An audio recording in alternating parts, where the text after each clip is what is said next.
Hello everyone, मैं doctor Amit नायक अपनी YouTube channel homeo concept में एक बार पुनः आप सभी का स्वागत करता हूं। और जो हमारे नए व्यूअर्स जुड़े हैं इस प्रोग्राम में, तो मैं एक रिक्वेस्ट करता हूं कि आप इस चैनल को सब्सक्राइब करें, ताकि भविष्य में जो भी इस चैनल के माध्यम से informative videos, webinar, international webinars का अगर आयोजन किया जाता है तो आप तक उसकी इन्फॉर्मेशन प्रॉपर तरीके से पहुँचाई जा सके। तो दोस्तों, आज हमारा चर्चा और संवाद का विषय है एसिडिटी। तो आज हम बात करने जा रहे हैं कि एसिडिटी होती क्या है, इसके कारण क्या क्या होते हैं, इसके सिम्टम क्या क्या देखने को मिलते हैं, इन्वेस्टिगेशंस के द्वारा हम कैसे इसको आइडेंटिफाई कर सकते हैं, और होम्योपैथिक दवाइयों के द्वारा इस प्रकार के लक्षणों को हम किस तरीके से पूर्ण रूप से ठीक कर सकते हैं। ये बहुत महत्वपूर्ण और बहुत ही इंटरेस्टिंग है। तो सबसे पहले एसिडिटी में जैसे कि वर्ड है एसिड, इसका मतलब होता है कि एसिड का जो है ज़रूरत से ज़्यादा मात्रा में या प्रचुर मात्रा में बनना। और जब एसिड का मात्रा ज़्यादा हमारे स्टमक में बनता है तो जो हमारा जो भोजन का जो डाइजेस्टिव सिस्टम है वो डिस्टर्ब हो जाता है, और नॉजिया, वोमिटिंग, कभी कभी एपीटाइट भी डिमिनिश हो जाती है, और तमाम तरह के सिम्टम देखने को मिलते हैं। तो एक एक करके मैं बताना चाहूँगा कि पहले इसका ईटियोलॉजी क्या होती है, क्या क्या वो कारण होते हैं जिसके द्वारा इस बीमारी ये इस प्रकार के सिम्टम्स उत्पन्न होते हैं। तो पहला महत्वपूर्ण कारण है कि जैसे WHO ने प्रत्येक व्यक्ति को सोने के लिए 7 से 8 घंटे को रिकमेंड किया है। तो जब हमारी स्लीप डिस्टर्ब होती है, हम कम स्लीप लेते हैं और टाइमली स्लीप को नहीं लेते हैं। जैसे कहा जाता है, प्रकृति ने कहा है कि जो दिन होता है वो अपने दैनिक जीवन के काम करने के लिए होता है, और रात जो बनाई जाती है वो सोने के लिए बनाई जाती है। जब हम प्रकृति के साथ छेड़छाड़ करते हैं तो प्रकृति हमसे ज़रूर कुछ ना कुछ बदला ज़रूर लेती है। तो अगर आप 7 और 8 घंटे की नींद ले रहे हैं, लेकिन अगर आपकी टाइमिंग भी गलत है, अगर आप जो टाइमिंग जो होती है स्लीप का, वो 10 से जो सुबह का 6 बजे है वो आइडल टाइम होता है स्लीप का। अगर आप 7 घंटे की स्लीप भी ले रहे हैं, 8 घंटे की स्लीप ले रहे हैं, लेकिन अगर आपका टाइमिंग सुबह 4 बजे से 12 बजे तक का है, ये आपका बीमारी पैदा करने का बहुत महत्वपूर्ण कारण है। तो आपको स्लीप तो प्रॉपर लेनी है, लेकिन टाइमिंग का बहुत ज़्यादा ख्याल रखना है। तो ये ईटियोलॉजी बहुत इंपॉर्टेंट है। स्ट्रेस, अभी मैंने बताया, बहुत सारे लोग स्ट्रेस ले लेते हैं, और जब स्ट्रेस लेते हैं तो हाइड्रोक्लोरिक एसिड का सीक्रेशन जो है वो बढ़ जाता है, और जब हाइड्रोक्लोरिक एसिड का सीक्रेशन बढ़ेगा, एसिड का सीक्रेशन बढ़ेगा, तो एसिडिटी की प्रॉब्लम होना स्वाभाविक है। तीसरा बहुत महत्वपूर्ण कारण है कि जो लाइफस्टाइल हमारे डिसऑर्डर्स हैं, या हम जो अपने जीवन में और अपने नियमों में बदलाव करते हैं, अपने खान पान को गलत तरीके से लेते हैं। जैसे अब यूरोपियन कंट्रीज़ की बात करें, अमेरिकन कंट्रीज़ की बात करें, वो 90% लोग pizza, burger, high calorie diet पे आधारित हैं। भारत के कॉन्टेक्स्ट में भी बात करें तो इस प्रकार का डाइट इंडियंस भी ले रहे हैं, उनको फॉलो कर रहे हैं। तो हमें ऐसी डाइट्स को अवॉइड करना है। हमें डाइट्स वही लेनी जो प्रॉपर बैलेंस डाइट। तो ये भी बहुत महत्वपूर्ण कारण है। ज़्यादा से ज़्यादा मात्रा में मसालेदार चीज़ों का लेना, नमक लेना, और मिर्च बहुत सारे मात्रा में भोजन के साथ लेना, ये भी महत्वपूर्ण कारण होता है। तो ये कुछ ऐसे कारण होते हैं जो इस बीमारी को पैदा करते हैं। अब सवाल उठता है कि लक्षणों के आधार पर हम कैसे पहचान कर सकते हैं। दोस्तों, जैसे मैंने बताया कि एसिडिटी एक बीमारी भी है और एक लक्षण भी है, जो कि बहुत सारी बीमारी में देखने को मिलता है। तो अगर हम एसिडिटी की बात करें तो नॉजिया देखने को मिलेगी सिम्टम के रूप में, वोमिटिंग पेशेंट को देखने को मिल सकती है, रेट्रोस्टर्नल बर्निंग देखने को मिलती है, हार्ट वर्म की प्रॉब्लम देखने को मिल सकती है, पेशेंट को घबराहट होती है, गैस्ट्रिक हेडेक देखने को मिलता है, गैस्ट्रिक हाइपरटेंशन देखने को मिल सकता है, पेशेंट अनकंफर्टेबल फील करता है, पिंचिंग टाइप का कॉलिक देखने को मिलता है, रंबलिंग गर्गलिंग साउंड एब्डोमेन में सुनाई देते हैं। तो इस प्रकार के सिम्टम और इस प्रकार के लक्षणों के आधार पर हम समझ सकते हैं कि पेशेंट को एसिडिटी की प्रॉब्लम होती है। और जो सिम्टम जाते हैं, रिफ्लेक्स सिम्टम देखने को मिल सकते हैं, जैसे GERD, रिफ्लेक्स ईसोफेगाइटिस, ये लक्षण भी देखने को मिलते हैं। और जब वोमिटिंग होती है तो बाइल प्रचुर मात्रा में वोमिटिंग के साथ मिक्सअप होके आता है। तो ये सारे सिम्टम्स के आधार पर हम आइडेंटिफाई कर सकते हैं कि पेशेंट को एसिडिटी की परेशानी है। अब सवाल उठता है कि वो कौन कौन से इन्वेस्टिगेशंस हैं। तो इन्वेस्टिगेशंस के बारे में अगर बात करें तो बेरियम स्वैलो इन्वेस्टिगेशन बहुत महत्वपूर्ण होता है, जो कि एसिडिटी के बारे में जानकारी प्राप्त करने के लिए बहुत उचित माध्यम है। सीटी स्कैन जो होता है वो बहुत इंपॉर्टेंट डायग्नोस्टिक टूल होता है। अगर कोई पैथोलॉजी डेवलप हो रही है, कैंसरस कंडीशन हो गई, आपका ट्यूमरस कंडीशन है, उसको डिस्टिंग्विश कर सकता है। अल्ट्रासाउंड का रोल भी, जो गैस्ट्रिक ऑर्गन्स हैं उनके बारे में, उनके कहीं स्वेलिंग तो नहीं है, टेंडरनेस तो नहीं है, उसके बारे में पता किया जा सकता है। फॉर एग्जांपल, अगर पेशेंट को एसिडिटी या गैस की प्रॉब्लम जॉइंटिस की वजह से हो रही है, तो अगर हम अल्ट्रासाउंड कराते हैं तो क्लियर हो जाता है। अगर ऑब्स्ट्रक्टिव जॉइंटिस है स्टोन की वजह से, तो स्टोन आइडेंटिफाई अल्ट्रासाउंड में हो जाता है। और हम जब स्टोन आइडेंटिफाई होता है तो हमें स्टोन का ट्रीटमेंट करना चाहिए। स्टोन का ट्रीटमेंट करेंगे, स्टोन की प्रॉब्लम क्योर होगी, डेफिनेटली एसिडिटी पेशेंट की क्योर हो जाएगी। तो ये सारे महत्वपूर्ण इन्वेस्टिगेशंस होते हैं। पीएच टेस्ट भी कराना चाहिए ताकि हमें एसिडिक मीडियम का पता चल सके। तो ये तमाम इन्वेस्टिगेशंस है जिसके द्वारा हम एसिडिटी का भी पता कर सकते हैं, और एसिडिटी के जो लक्षण है, जो विभिन्न पैथोलॉजी हैं, कई प्रकार की जो डिजीज़ हैं, उसके द्वारा जो सिम्टम्स आता है उनके बारे में भी पता किया जा सकता है। अब सवाल उठता है कि हमें वो कौन कौन सी चीज़ें अपनानी चाहिए ताकि इस बीमारी को कंट्रोल किया जा सकते हैं। तो दोस्तों, हमें हाई कैलोरी डाइट ज़्यादा नहीं लेनी चाहिए। जैसे आप मीट ले रहे हैं वो नहीं लेना चाहिए, पिज़्ज़ा, बर्गर, फैटी चीज़ें, पूड़ी, पराठे, ये सब चीज़ें नहीं लेनी चाहिए। ग्रीन वेजिटेबल जितने भी हैं वो आपको लेना चाहिए। कर्ड आप ले सकते हैं।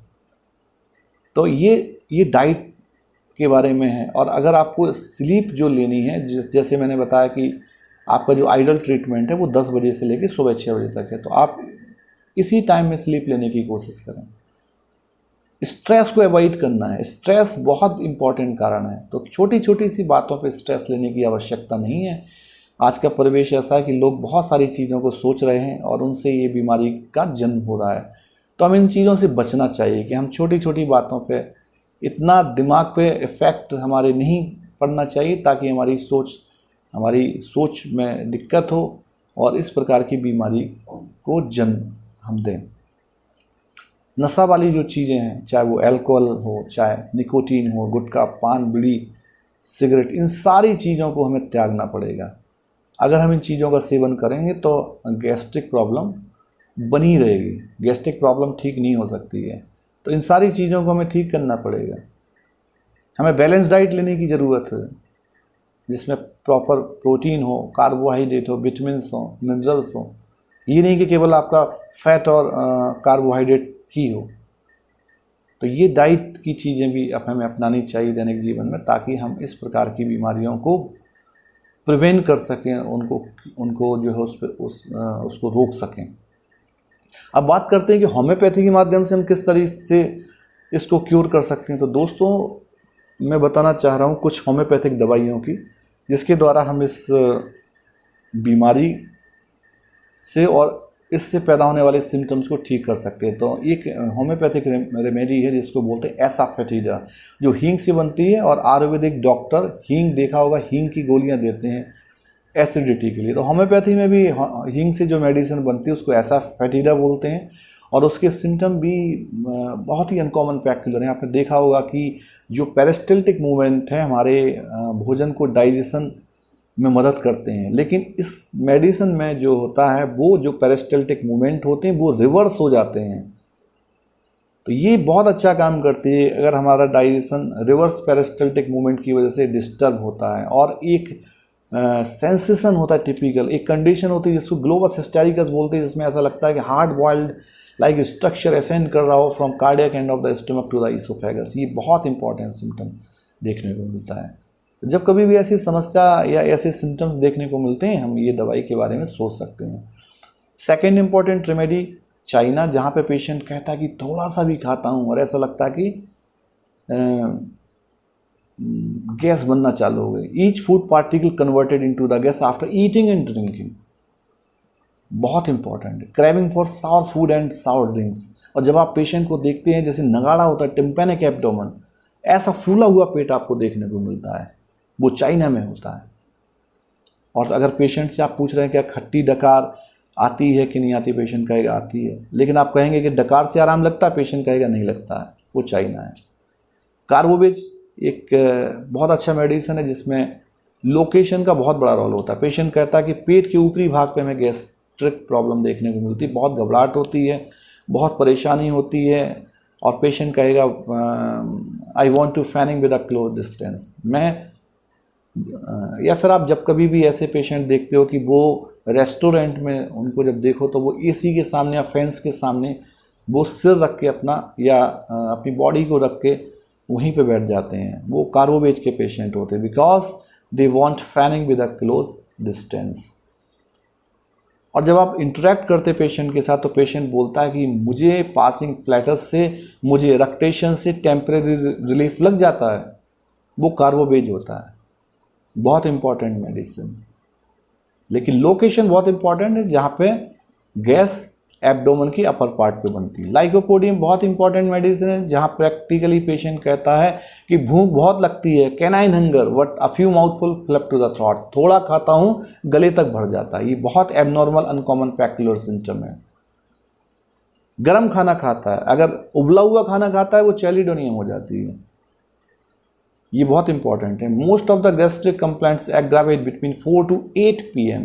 This is also very very important symptom. और अगर क्रॉनिक आप केस डील कर रहे हैं लाइकोपोडियम का तो पेशेंट बहुत ज़्यादा कावर्डिस होगा, ग्रीडी होगा, एवेरेस होगा, ये सारे रूब्रिक देखने को मिलती है। डिक्टेटोरियल होगा, हॉटी होगा, प्राउडी होगा। Arsenicum album is also a very good medicine for gastric problem, and also in case of food poisoning where there is burning, what it will be relieved by heat। बहुत uncommon पैक्युलर symptom है। अगर chronic case आप deal कर रहे हो, chronic gastritis का case deal कर रहे होगे तो पेशेंट में फास्टिडियसनेस देखने को मिलेगी, बर्निंग पेन देखने को मिलेगा जो हीट से रिलीफ लग जाता है, लेकिन अपर पार्ट को रेफ्रिजरेटर में पेशेंट रखना चाहता है। पेशेंट बहुत ज़्यादा एंग्सियस होता है, डिस्पेयर होता है। He always think that my disease is incurable, so I don't want to go to the doctor, because you will find despair across this remedy. Very very important. This is a very uncommon symptom, despair. I don't want to go to the doctor. I have no interest to go there. So you can easily understand that this is an arsenic patient. Kali carb is also a very good medicine where each food particle converted into the gas. Same symptom you will also find in case of iodine. Each food particle converted into the gas. But iodine is the hottest remedy in our homeopathic materia medica. और इसमें भी आपको Rivinus appetite देखने को मिलेगी।